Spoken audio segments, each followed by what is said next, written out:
Last year in May, I have been to Pakistan for my wedding shopping, and I would love to share my experiences with you. It was my first experience, and I wish I would know a few things before I went because I think then I would save a lot of stress. I stayed there for 1 whole month. Most of the shopping I did in Lahore, and some I did in Islamabad. I hope you will get some help from this video for your shopping trip. The very first question is if it really makes sense to go to Pakistan for you, or maybe you can do it somewhere else or even online. That depends on a few things. First, do you have time? And how much shopping do you want to do? What's your budget? How much time do you have until the wedding? And is there a secure accommodation for you in Pakistan? Are your relatives or friends trustworthy persons? And are they able to help you out? And also, it depends on the type of clothes you want. So do you want to have unique dresses designed by your own, or just ready-made, or rather designer wear, etc.? So the very first question is, do you have time? This depends on how much shopping you need to do, but you should plan at least 1 month. Also, you have to account for the time left until the wedding. It should be at least 6 months. This way you can avoid issues in any delayment. How much and what kind of shopping you want to do? Make a shopping list. The more it is, the more it makes sense to go to Pakistan.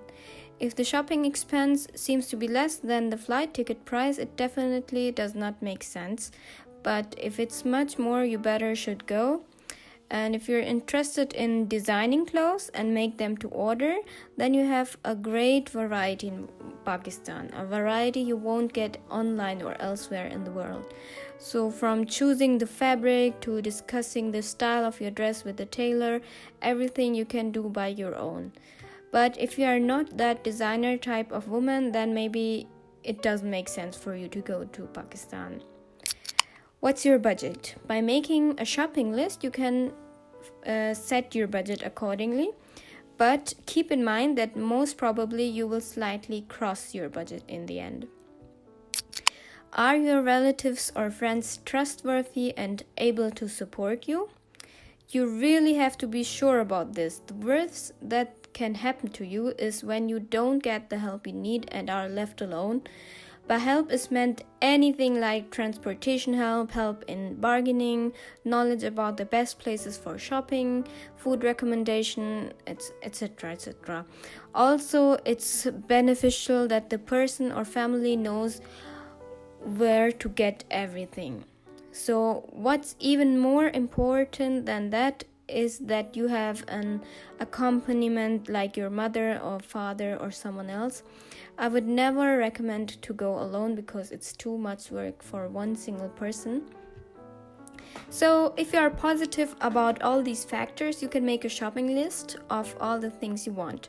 Some general advice I want to give is based on quality before quantity, meaning it's better you buy less but good quality than buying too much in bad quality.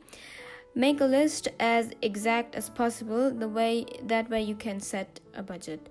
And the list might contain all the dresses you need for yourself, the wedding dresses, but maybe also dresses for yourself after your wedding, and of course some dresses for your family members. And most probably you also have to buy many gifts. Besides accessories, jewelry, shoes, etc., these things obviously you also need to get there. And things for home you don't get anywhere else. Maybe also just write everything down you can think of and then look over it again to confirm what you really need. Eventually, you also have to think about the time you want to go. For that, you have to keep the weather in mind. From that point of view, I would suggest the months from September to May and avoid the hot months. Also, think of the highest shopping seasons in Pakistan, like in winter, as it's the wedding season in Pakistan, so prices are higher than usually. Maybe for that you can ask your relatives living in Pakistan when it's best to come for shopping. Besides, you definitely should not go in the holy month of Ramadan, as among others, the bazaar timings can differ from normal days. So now you have decided the time you want to go, and now think about how many days or weeks you can stay.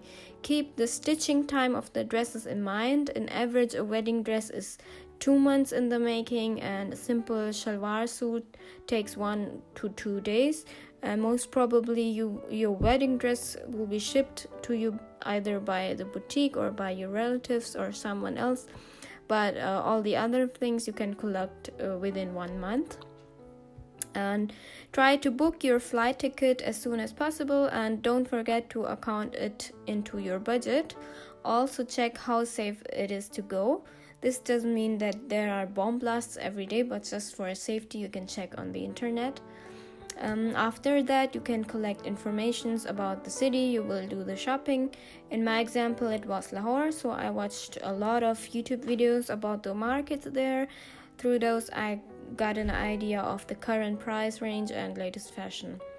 And a vaccination before the journey is recommended, but if you don't have time, it's not that necessary. So our journey is just around the corner, and it's time to do the packing. Alongside all your clothes, you should pack the following: sun protection, wet wipes, medicines for diarrhea or fever, painkillers, disinfectant.